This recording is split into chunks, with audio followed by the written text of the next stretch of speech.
Уважаемые коллеги, добрый день.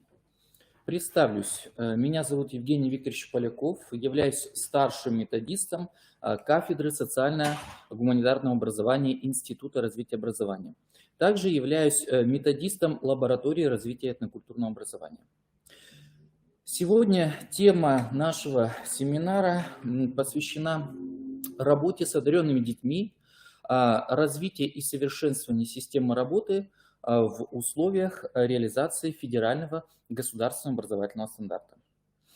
Рассматривать особенности работы с одаренными детьми мы будем на примере предметов социально-гуманитарного цикла. Уважаемые коллеги, проблема детской одаренности достаточно широкая, объемная, и думаю, что одного семинара для раскрытия данной проблемы нам не хватит. Поэтому сегодня с вами мы затронем только некоторые аспекты, в частности, поговорим о природе одаренности, об особенностях работы с одаренными детьми, а также представим методы работы с данной категорией детей.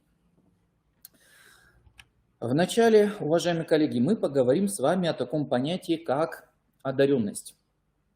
Что такое одаренность? Какого ребенка можно выделить как одаренного, а какого нет? По каким признакам мы это можем сделать? Давайте выясним и попытаемся ответить на эти вопросы. Когда готовился к сегодняшнему семинару, изучил научные статьи, монографические работы, в которых исследователи предлагают разные варианты понятия одаренность. Вот научных определений понятия одаренность существует более 100. Они разнятся своими смысловыми аспектами. И традиционно под понятием одаренность мы понимаем индивидуальную способность к выдающимся достижениям в каких-то различных сферах деятельности. Сферах деятельности науки, либо культуры. Ну, например, художественной, музыкальной деятельности, спортивной, научной, технической и так далее. В научных отечественных публикациях в определении понятия одаренности фигурируют две психологические категории. Это деятельность как вид человеческой активности, в которой формируется и проявляется индивидуальное дарование, поскольку возможна одаренность только к чему-либо, какому-либо виду деятельности, а также способность как совокупность личностных свойств, соответствующих требованиям деятельности. Вот выдающийся отечественный психолог Борис Михайлович Теплов, признанный авторитет в области психологии способностей, он определяет одаренность как качественное своеобразное сочетание способностей, от которого зависит возможность достижения большего успеха в выполнении определенной деятельности. В свою очередь, под способностями понимается совокупность врожденных или приобретенных индивидуальных психологических функциональных свойств, которая позволяет успешно овладевать знаниями, умениями и навыками, существенно важными для продуктивной деятельности. Выделяет общие и специальные способности. Общие способности являются условием достижениями высокой эффективности во многих видах деятельности. В частности, интеллект, обучаемость, креативность, активность. Специальные способствуют овладению и выполнению какого-то определенного конкретного вида деятельности. Хочу отметить, уважаемые коллеги, что одаренность – это системное, развивающееся в течение всей жизни качество, которое определяет возможности достижения человеком более высоких результатов в одном или нескольких видах деятельности по сравнению с другими людьми. Особое внимание психологов и педагогов привлекается к сложности феномена детской одаренности, к специфике проявления одаренности в детском возрасте. Вот на слайде представлена данная специфика, специфика детской одаренности. Детская одаренность может проявляться как закономерность возрастного развития, поскольку каждый детский возраст имеет свои предпосылки развития способностей. А возрастной фактор может создавать видимость одаренности в виде ускоренного развития определенных психических функций, специализации интересов. Например, в начальной школе у детей будет выявляться предрасположенность к изготовлению поделок, аппликаций.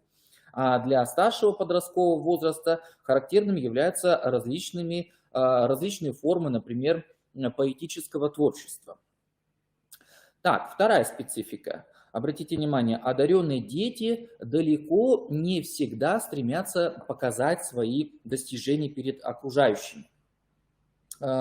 Вот она часто проявляется в успешной деятельности, имеющей стихийный, самодеятельный характер, но не проявляется в школе. То есть это яркий пример скрытой одаренности, которую мы просто не можем увидеть.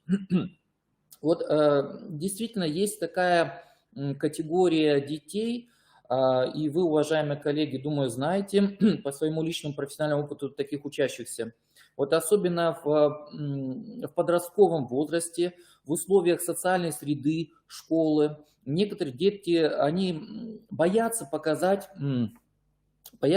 свой высокий уровень знаний по предмету. Они могут показать свои знания в других организациях, например, в организации дополнительного образования, в секциях по, например, художественному творчеству. Но в школе некоторые дети боятся, что их сверстники неправильно поймут, или ребенок станет белой вороной в школьном коллективе. Поэтому скрытый, одаренный ребенок замыкается. И чаще всего это приводит к тому, что способности, которые прячет ребенок, они не будут дальше развиваться. И это, безусловно, выявление одаренности является проблемой современной школы. Так, третья специфика проявления одаренности. Одаренность, проявляемая ребенком, не гарантирует проявление одаренности во взрослом возрасте. Детская одаренность может угаснуть под влиянием смены возраста, образования. Например, может угаснуть из-за особенностей семейного воспитания, из-за изменения норм культурного поведения школьника, да, предположим, из-за особенностей взаимодействия с микросоциумом. Да, поэтому вот важно на это тоже обращать внимание. Следующее. Детская одаренность нередко проявляется в виде неравномерности, рассогласованности. Ну, например, по одним признакам ребенок может определяться как одаренный, а по другим признакам как отстающий. Вот, например, наряду с высоким уровнем развития спортивных способностей у ребенка, например, наблюдается отставание в развитии письменной и устной речи. Так, следующая специфика. Это проявление детской одаренности часто трудно отличить от степени социализации, которая является результатом более благоприятных условий жизни конкретного ребенка. При равных способностях ребенок из семьи, которая прилагает усилия для развития ребенка, будет показывать более высокие результаты достижения в определенных видах деятельности, нежели чем ребенок, для которого не были созданы аналогичные условия.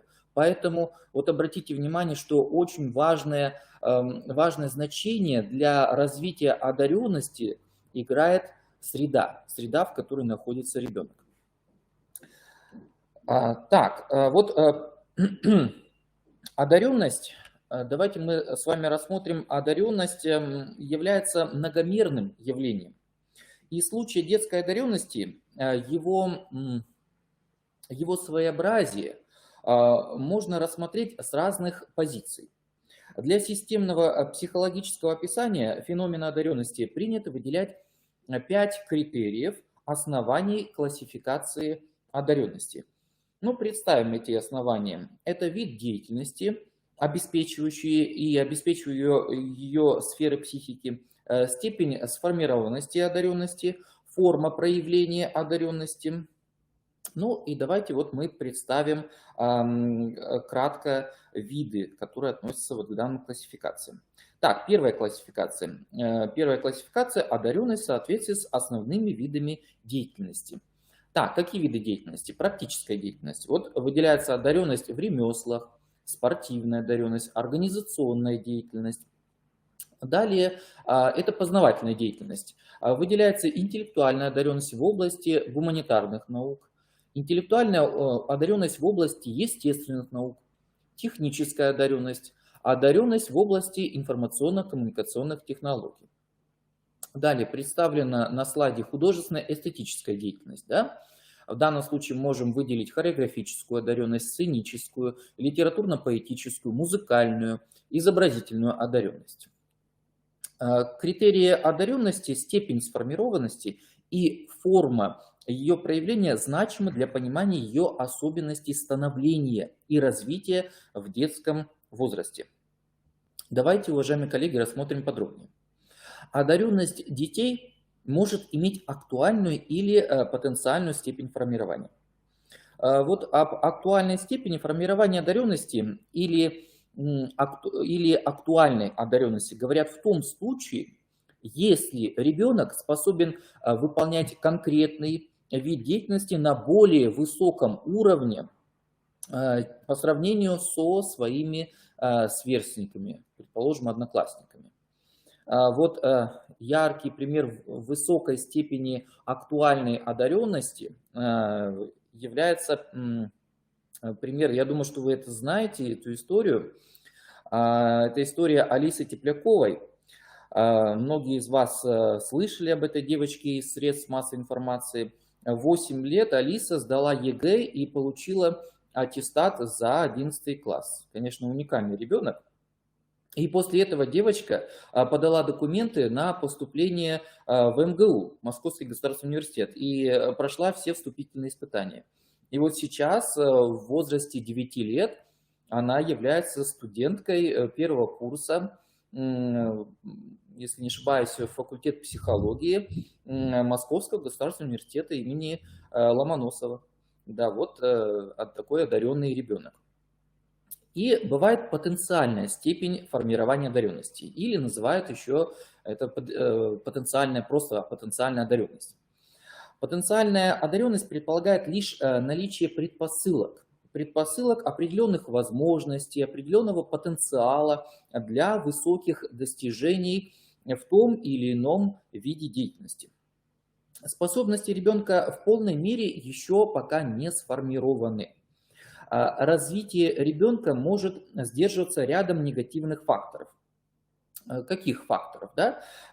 Среди которых это неблагоприятные семейные обстоятельства, недостаточная мотивация детей к учебно-воспитательной деятельности, низкий уровень саморегуляции. Ну, саморегуляция, когда ребенок сам не хочет организовать свой учебный процесс.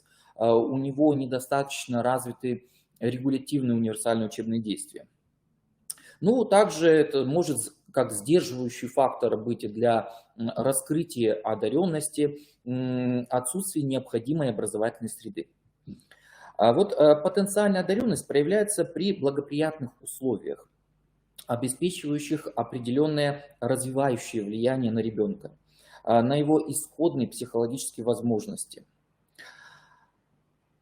Одаренность ребенка может иметь явную, а может иметь скрытую форму проявления. Если достижения ребенка очевидны, то есть мы их видим, его способности проявляются в деятельности ярко и отчетливо, то это явная форма проявления одаренности, или это просто называется явная одаренность. Однако одаренность ребенка может проявляться в нетипичной, скрытой форме. Ну, это называется просто скрытая одаренность, и она может не замечаться окружающими. Вот выявление детей со скрытой формой одаренности является важной педагогической задачей, поскольку с педагогической помощью и поддержкой такой неперспективный ребенок, ну, неперспективный в кавычках, да, может добиться блестящих успехов в учебе, да и вообще в будущем.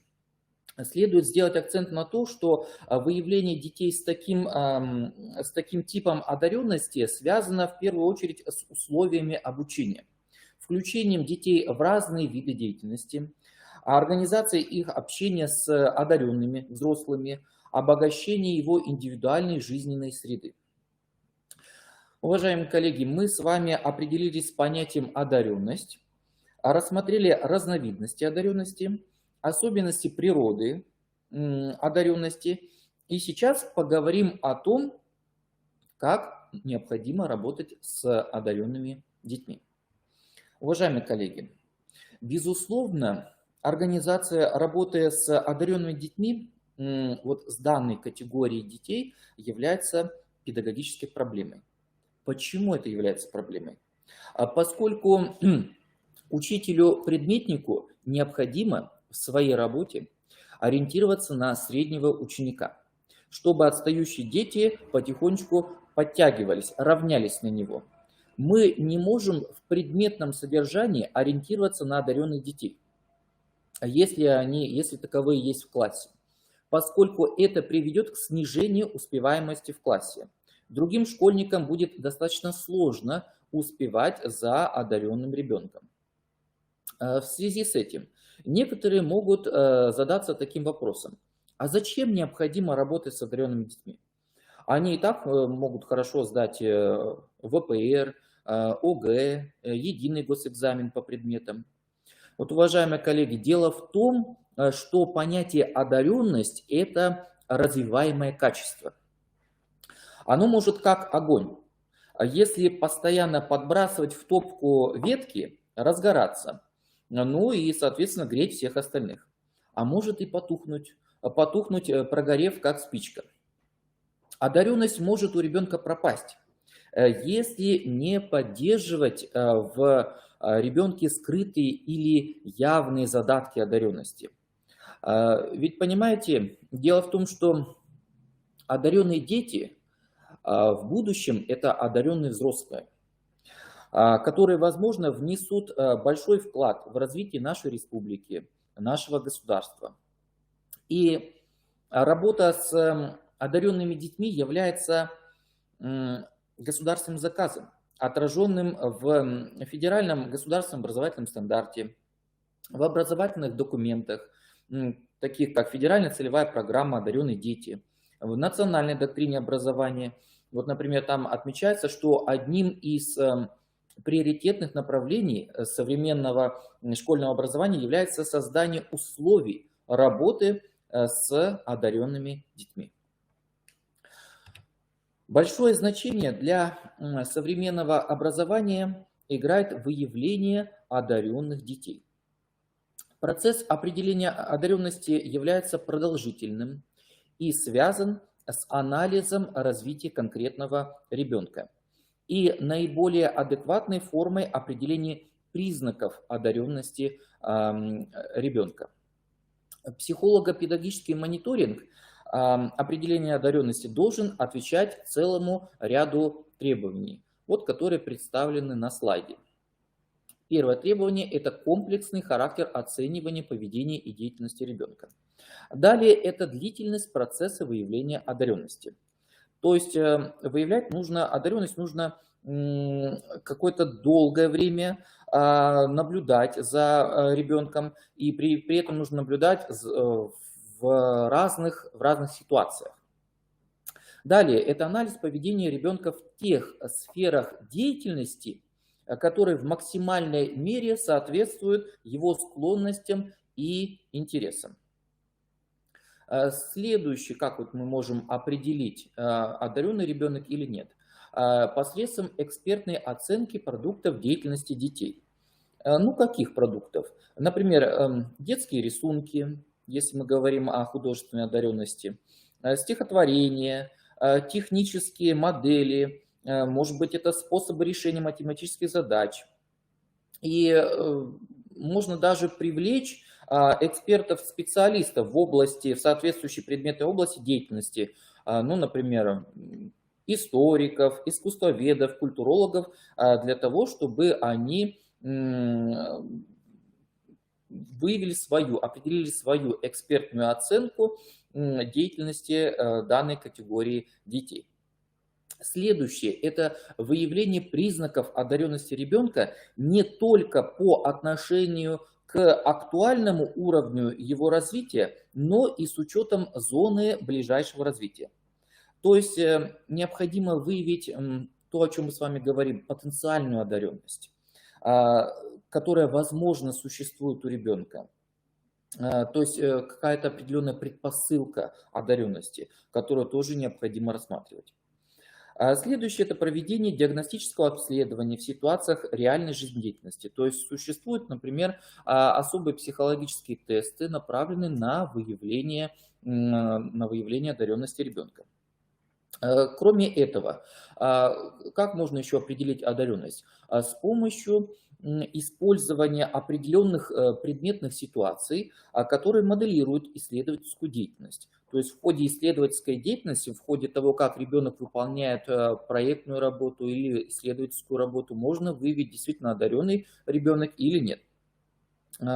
И очень важно, чтобы ребенок проявил максимум самостоятельности в выполнении данной работы.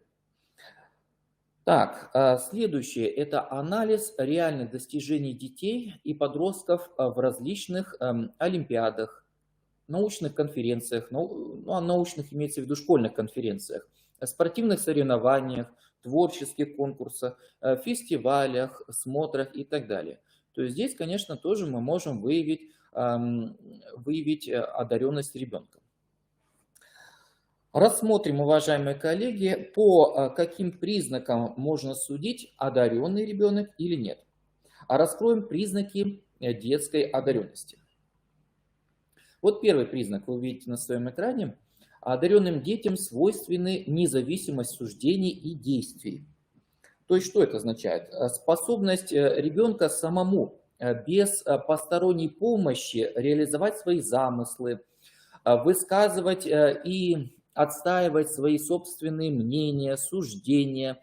Такой ребенок может отказываться от традиционных способов решения проблемы, если они считают собственные способы более рациональными, более интересными, более красивыми, по их мнению. Одаренный ребенок отдает приоритет содержанию деятельности. Он получает удовольствие от самого процесса учебно-воспитательной деятельности, от самого процесса выполнения какого-то определенного задания, которое дал учитель. Вот внешняя оценка результата его деятельности, например, оценка, которую хочет поставить учитель, для него, конечно, играет определенную роль, но особого интереса для него не представляет. Да? Больше сам процесс деятельности, сам процесс выполнения какого-то определенного учебного задания. Следующий признак детской одаренности – это особый тип организации знаний. Особые характеристики знаний одаренного ребенка в большей степени проявляются в сфере его доминирующих интересов. Например, в изучении истории, права, изобразительного искусства, музыки и других предметных знаний. При этом знания одаренного ребенка, они хорошо структурированы. Одаренный ребенок, он способен видеть изучаемый предмет в системе разнообразных связей. Одаренный ребенок сразу, вот следующий признак вы видите на экране, одаренный ребенок сразу схватывает и усваивает информацию, соответствующую сфере его интересов. Уважаемые коллеги, вот я вижу на форуме звук пропадает. Если да, сообщите, пожалуйста, как меня слышно. Уважаемые коллеги, хорошо ли меня слышно? Так, хорошо, спасибо. То есть Хорошо, то есть это, скорее всего, связано с интернетом, да? Так, хорошо. Значит, одаренным детям свойственно находить связи между разными явлениями, событиями, далекими по содержанию, проводить аналогии, взаимосвязь между ними, использовать метафоры для их описания. Кроме этого, для одаренных детей характерна управляемость, саморегуляция собственными познавательными процессами. То есть если ребенок действительно одаренный, то есть имеет явную одаренность, он может хорошо планировать свою деятельность. И причем его деятельность, учебная деятельность будет системная. Вот какой может быть признак детской одаренности. Кроме этого, у одаренных детей проявляется повышенная избирательная чувствительность к определенным сторонам предметной действительности, например, звукам, цвету или определенным формам собственной активности, физической, познавательной, художественной, выразительной. Избирательность связана с эмоциональной сферой ребенка, с проявлением положительных эмоций, удовольствия к какой-либо стороне окружающего ребенка мира или к виду деятельности. Одаренным детям свойственна повышенная сила и тонкость восприятия окружающих явлений и событий. При этом эмоциональные реакции могут иметь разную форму проявления. Например, музыкально одаренный ребенок чаще всего проявляет чувство удовольствия, когда слышит музыку. Дети, чья одаренность связана с познавательной, интеллектуальной деятельностью, видят необычное в обычном. То есть какие-то противоречия в том, что для других ребят, для других школьников являются ясными, понятными.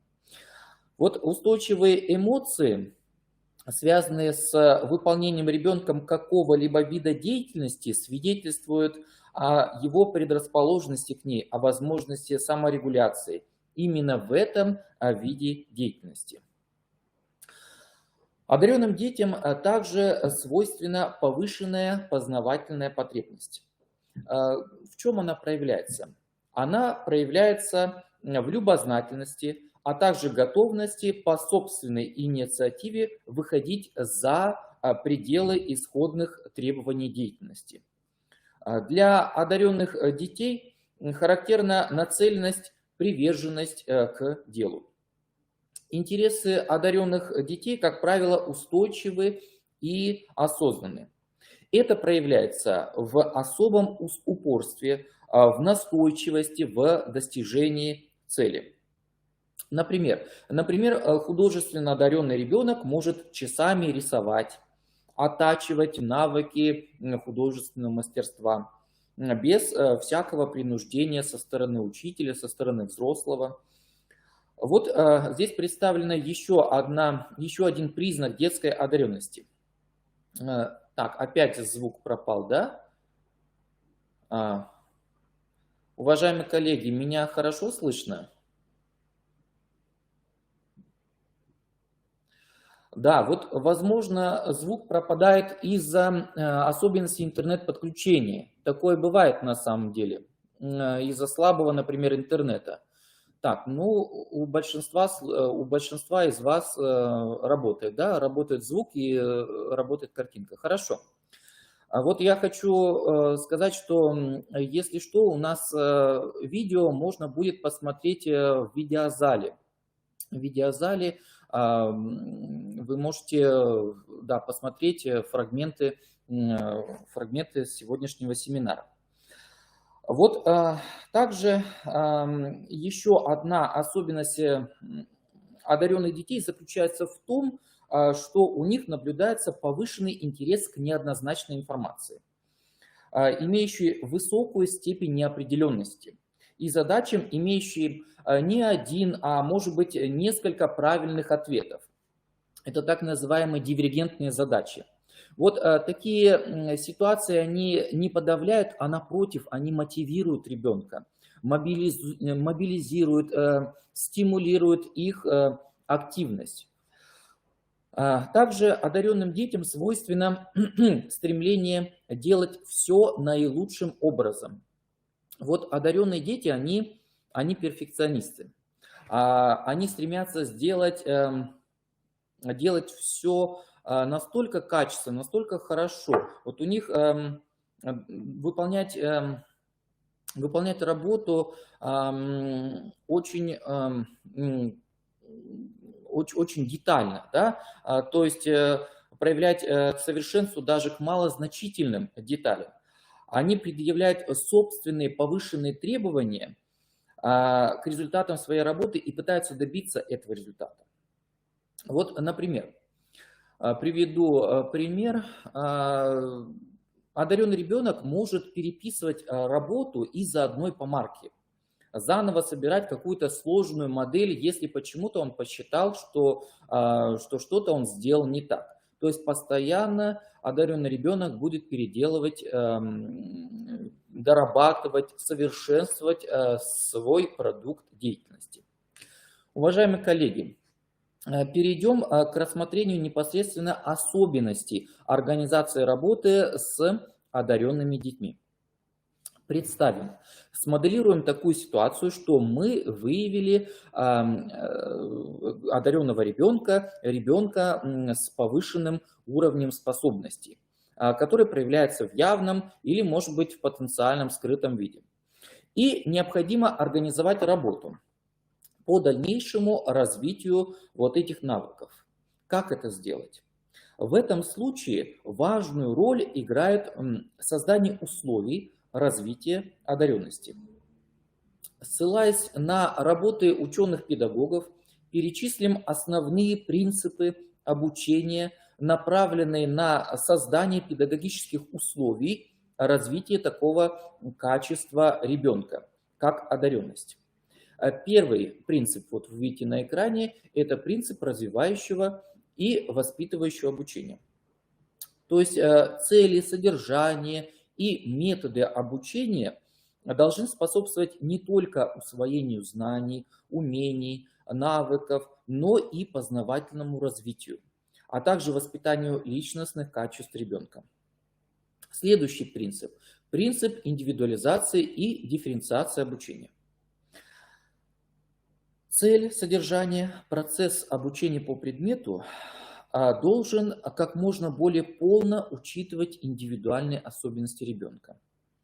Особенно если мы говорим об одаренных детях, у которых индивидуальные различия выражены в яркой и уникальной форме. То есть необходимо выстроить индивидуальную образовательную траекторию для такого ребенка. Ну и следующий принцип – принцип учета возрастных возможностей ребенка. Вот как реализуются данные принципы, давайте мы с вами рассмотрим. Первый принцип – принцип развивающего обучения, направлен на познавательное развитие ребенка, и принцип индивидуализации обучения. Вот применительно к обучению интеллектуально одаренных учащихся, безусловно, ведущими и основными являются методы творческого характера. Это проблемные, поисковые, эвристические, исследовательские, проектные работы в сочетании с методами самостоятельной и индивидуальной работы. Эти методы имеют высокий познавательно-мотивирующий потенциал и соответствуют уровню познавательной активности и интересов одаренных учащихся. Они эффективны для развития творческого мышления и многих важных качеств учащихся. Ну, например, познавательной мотивации, настойчивости, самостоятельности, уверенности в себе, эмоциональной стабильности, стремлением к сотрудничеству, чего, кстати, очень не хватает одаренным детям.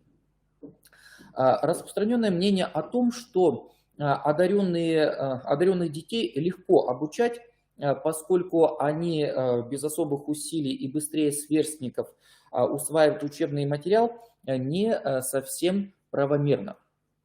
Обучение таких детей в обычном классе общеобразовательных организаций требует от учителя специального планирования их учебной работы.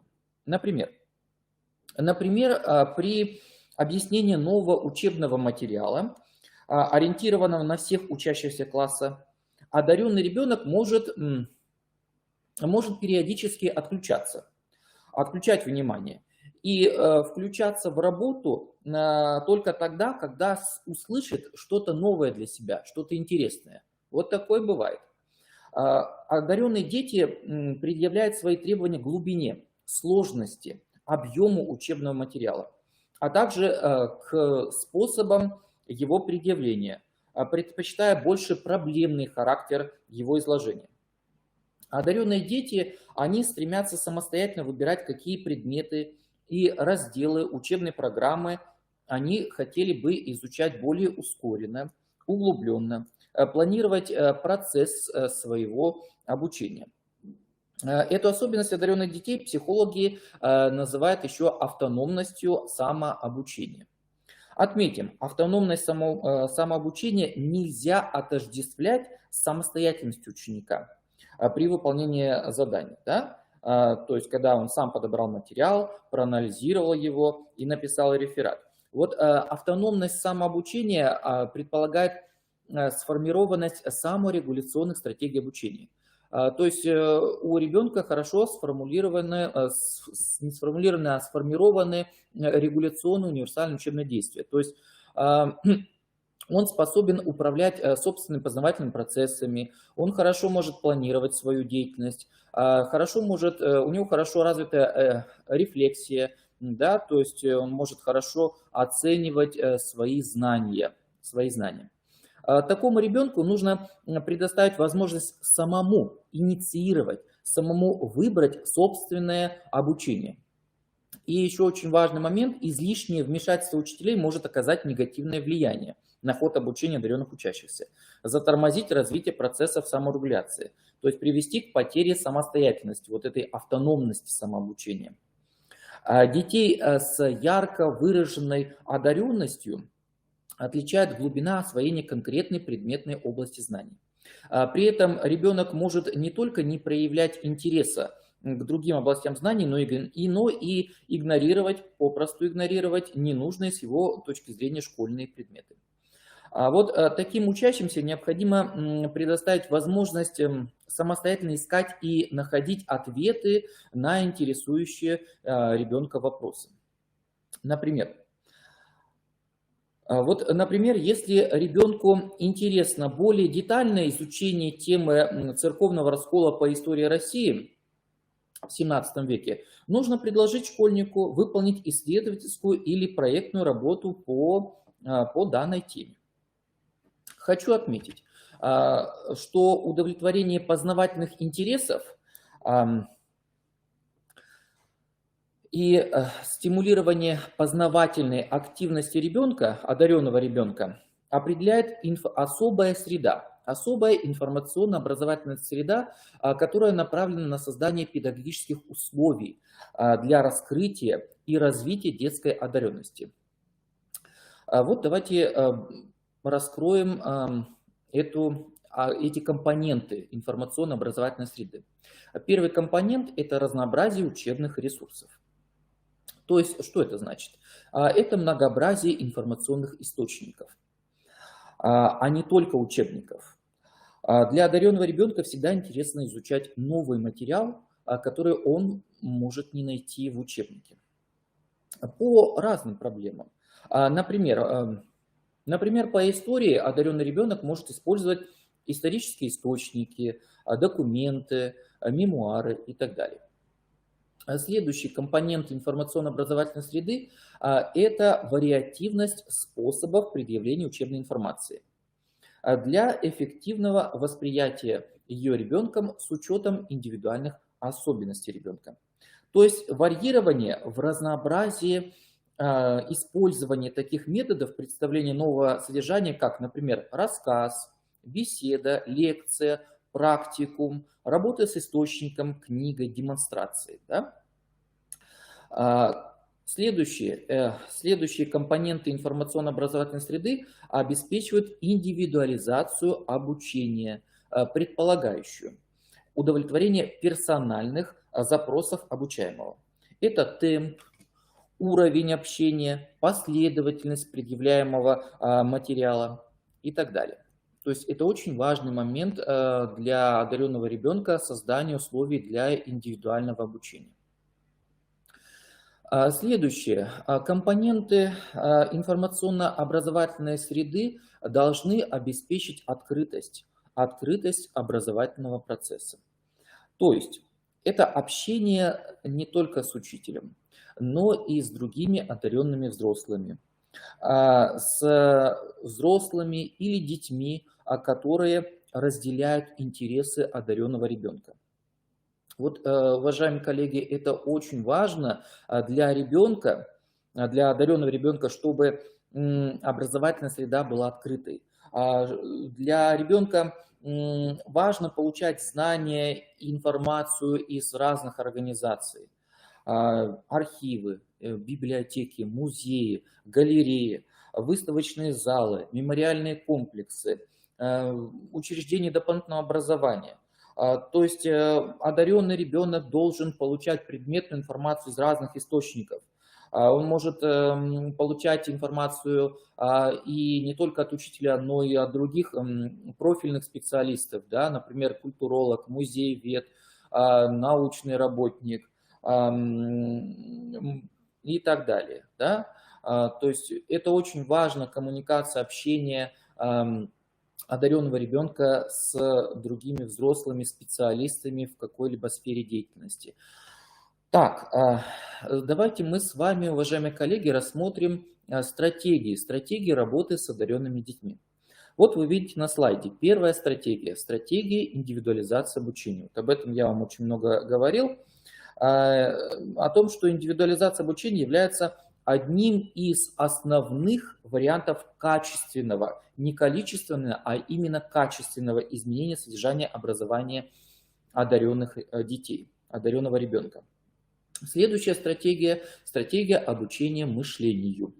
Таким словосочетанием обычно обозначается популярное в современной педагогике направление работы по целенаправленному развитию интеллектуально-творческих способностей ребенка. Эта стратегия направлена на работу с детьми, которые относятся к такой категории, как дети с потенциальной степенью одаренности. Многие учителя проводят уроки творческого мышления, такие так называемые сократовские уроки, где используются надпредметные развивающие учебные технологии. Ну, например, технологии критического мышления. Да? Следующая стратегия – это социальная компетенция. Вот я бы хотел заострить особое внимание на этой стратегии. Уважаемые коллеги, дело в том, что часто бывает такая ситуация, что одаренный ребенок, опережая своих сверстников по уровню развития мышления, отстает от них в социальном развитии. То есть что это значит?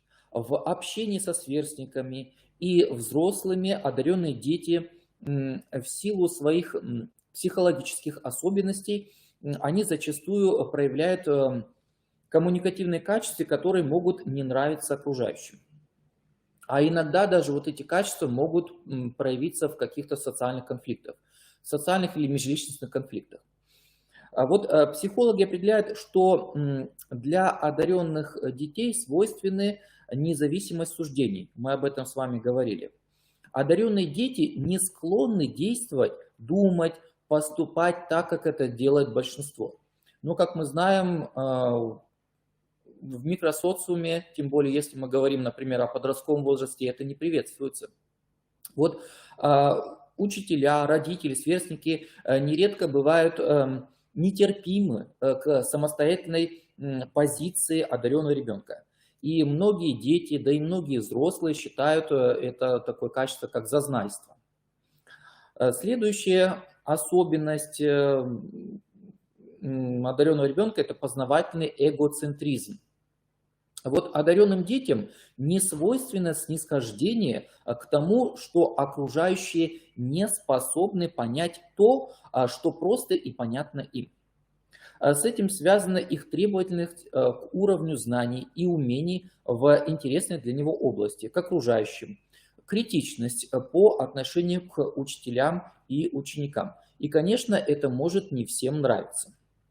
Ну и еще одно качество, которое, может быть, не нравится другим окружающим, это перфекционизм. Стремление одаренного ребенка делать все наилучшим образом, к совершенству, невзирая на время и обстоятельства. Вот это тоже может не нравиться окружающим сверстникам. Это может даже раздражать окружающих. И многие специалисты в области психологии, в области педагогики, в области обучения одаренных детей, они считают, что обсуждение социальных проблем для детей, для вот такого, для такой категории детей особенно важно. Как показали современные исследования, такие занятия помогают ребенку верно оценивать и совершенствовать свой образ жизни, свой стиль общения, свой характер общения со сверстниками, что в дальнейшем положительно сказывается на самооценке ребенка, да, на его межличностных отношениях с одноклассниками и со взрослыми. Ну и также это активно способствует дальнейшему развитию одаренности ребенка. То есть ребенок не будет замыкаться в себе, не будет бояться социализироваться, да, в микросоциуме, в среде своих сверстников. Следующая стратегия, представленная на экране, это стратегия исследовательское обучение. Главная задача здесь – активизировать обучение, придав ему исследовательский творческий характер. Следовательно, передать учащемуся одаренному ребенку инициативу в организации познавательной деятельности. Самостоятельная исследовательская практика детей всегда рассматривалась как важный фактор развития творческих способностей ребенка и развития его одаренности. Следующая стратегия – стратегия проблематизации. В данном виде качественного изменения предполагается ориентация на постановку перед детьми учебной проблемы. Да? В зарубежной литературе это рассматривается как основная часть исследовательского обучения. Содержание образования, смоделированного по данной проблемной ситуации, предлагает изложение материала таким образом, чтобы дети, во-первых, могли выявить проблему, а во-вторых, чтобы они смогли найти способы решения данной проблемы, и, наконец, в-третьих, они должны решить данную проблему или проблемную ситуацию.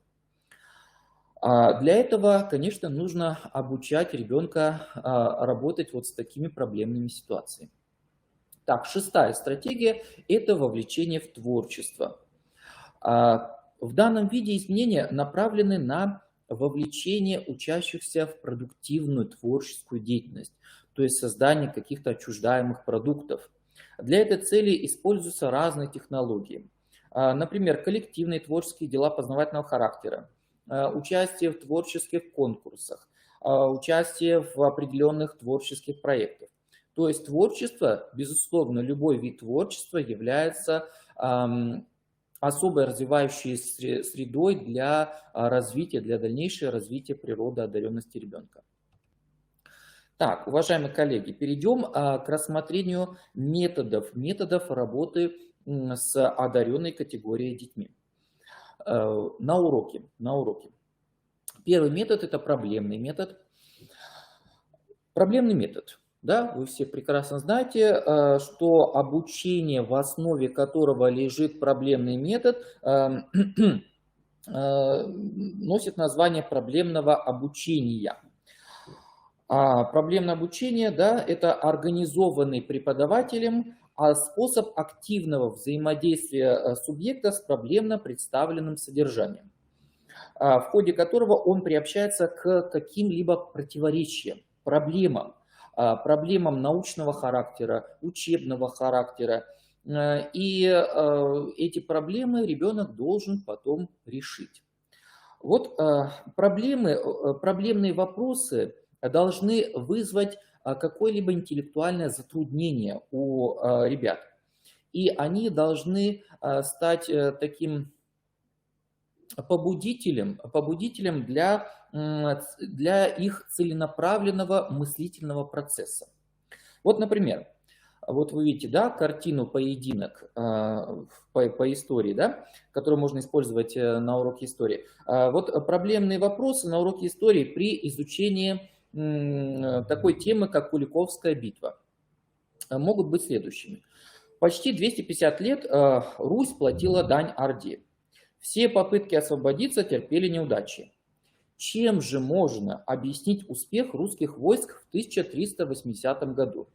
Явилась ли эта победа на Куликовом поле полной неожиданностью для обеих сторон? Почему сражение на реке Волжи стало первым сражением, которое русская рать смогла выиграть? Почему Мамай так торопился начать поход на Русь? Почему местом сражения князь Дмитрий Донской выбрал именно Куликовое поле? Почему князь Дмитрий принял решение переправиться через Дон? Вот это все вопросы проблемного характера, которые, конечно, можно использовать на уроках в качестве индивидуальных вопросов для одаренных детей. Некоторые проблемные вопросы можно дать и в качестве фронтальной работы, коллективного обсуждения. Ну а наиболее неоднозначные, сложные вопросы, сложные проблемные вопросы, конечно, рекомендуются в качестве индивидуальной работы именно для одаренного ребенка. Следующий метод, второй метод, поисковый. Один из активных методов обучения, поисковый метод, требует от учащихся самостоятельного решения поставленной задачи. Поисковый метод обеспечивает вовлечение обучающихся в процесс самостоятельного изучения, самостоятельного приобретения знаний, сбора и исследования информации. Выделяются следующие типы поисково-учебной деятельности. Это исследовательская, теоретически познавательная деятельность или учебные исследования, дискуссионная и моделирующая деятельность. Так, третий метод – эвристический метод. Название метода произошло от греческого слова «эвристика», что переводится как «нахожу», «открываю». Известный ученый и педагог Андрей Викторович Хуторской дал определение понятию, такому педагогическому термину, как эвристическое обучение. Это обучение, ставящее целью конструирование учеником собственного смысла, целей и содержания образования, а также процессы его организации, диагностики и осознания. Эвристическое обучение для одаренного ребенка является непрерывным открытием нового. Прообразом эвристического обучения является сократовский метод, который вместе с собеседником путем особых вопросов и рассуждений приходил к рождению знаний. Творческая самореализация ученика как сверхзадача эвристического обучения раскрывается в трех основных целях. Первое – это создание учащимся образовательной продукции в изучаемых областях. Второе – это освоение ими базового содержания этих областей через сопоставление с собственными результатами. Третье – это выстраивание индивидуальной образовательной траектории ученика в каждой из образовательных областей с опорой на личностные качества. Ну, давайте я вам приведу пример задания эвристического характера. Вот, например, на уроке МХК или изобразительное искусство при изучении картины Карла Брюлова «Последний день Помпеи» учитель может подготовить следующие индивидуальные задания эвристического характера для ученика. Значит, ну вот вы видите на картине, вы видите на слайде эту картину, и могут быть предложены следующие задания. Внимательно рассмотри картину, обрати внимание на образы, предстающие взору. На полотне художник запечатлел автопортрет. Определи, какой персонаж картины является автопортретом Карла Брюлова. Обоснуй свой выбор. Так, четвертый метод– это исследовательский метод. Заключается в постановке педагогом познавательных и практических задач. Эти задачи требуют самостоятельного творческого решения. Основные составляющие метода– это выявление проблем, выработка гипотез, задач, опыты, эксперименты, умозаключения. Вот обратите внимание, что исследовательский метод, он повторяет, по сути, научное исследование. И единственная разница исследовательского метода в школе, да, именно исследовательского метода как метода обучения, в том, что он не предполагает открытие каких-то научных знаний. Вместе с тем, ребята с признаками одаренностями или просто одаренные ребята открывают для себя очень много новых знаний, которые они не могут получить, например, на уроке. Да? Главная цель исследовательского метода– это формирование у ребенка способности самостоятельно, индивидуально, творчески осваивать, возможно, даже перестраивать новые способы деятельности в любой сфере человеческой культуры.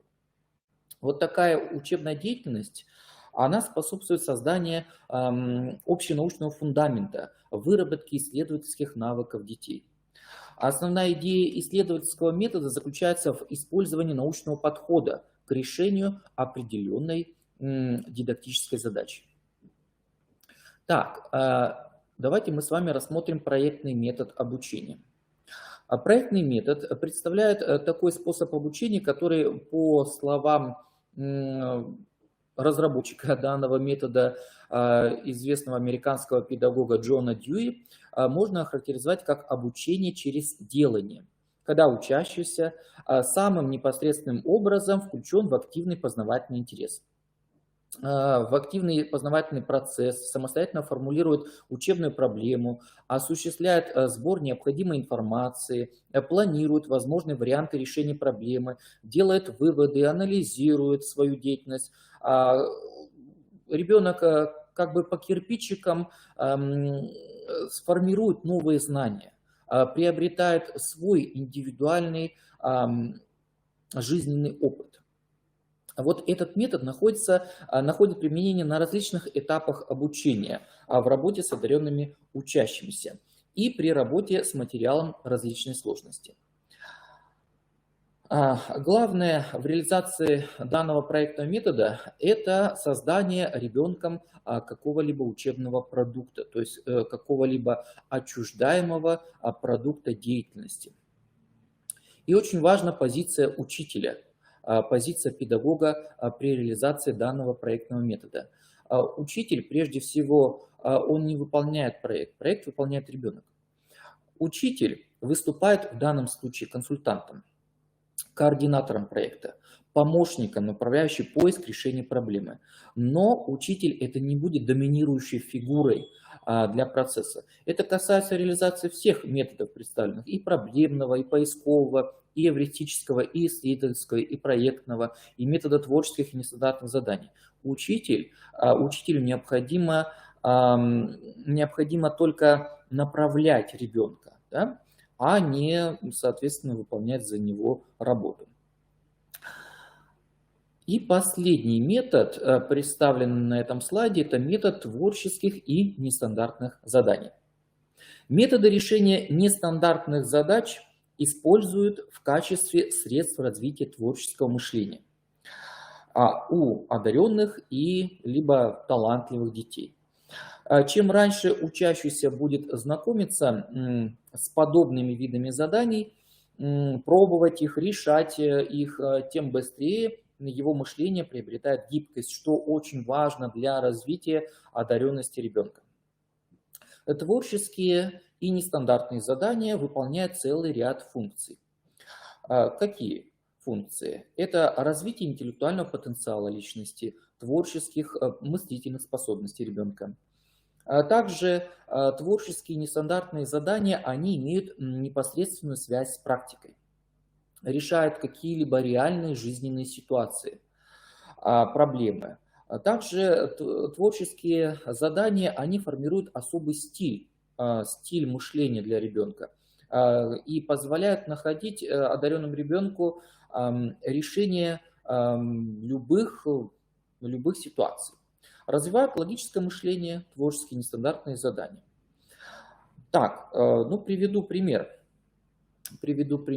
творческого задания или нестандартного задания. Например, по предмету обществознания можно привести следующее задание. Мировые религии оказали огромное влияние на развитие права. Как их нормы, то есть религиозные каноны, отражены в праве различных современных государств? Подтвердите свой ответ примерами. Вот такую индивидуальную работу можно дать одаренному ребенку для выполнения. Уважаемые коллеги, безусловно, существуют и другие методы работы с детьми. Отмечу, что мы с вами рассматривали особенности работы с детьми, с одаренными детьми только в урочной деятельности. И большой потенциал в раскрытии природы одаренности ребенка несет в себе внеурочная работа, которая включает в себя разработку отдельных индивидуальных программ для одаренного ребенка по каким-то областям знаний, организацию школьных конференций, участие в предметных олимпиадах, конкурсах. Также большую роль в выявлении и дальнейшей работе с одаренными детьми играют учреждения дополнительного образования. Надо отметить, что в городе Сыктывкаре существует и успешно функционирует центр по работе, региональный центр выявления и поддержки одаренных детей в области искусства, спорта и науки, который называется Академия юных талантов. Дело в том, что одаренность – это многогранное, достаточно сложное социокультурное явление. И поэтому рассматривать детскую одаренность можно достаточно долго. Поэтому сегодня в общих чертах мы с вами обсудили, узнали, что такое одаренность, выявили общие и частные подходы к работе с одаренными детьми. Уважаемые коллеги, я хочу вас поблагодарить за проявленный интерес к семинару. Надеюсь, что семинар будет вам полезен в вашей работе. Хочу пожелать вам профессиональных успехов. Спасибо вам за внимание. До новых встреч. До свидания.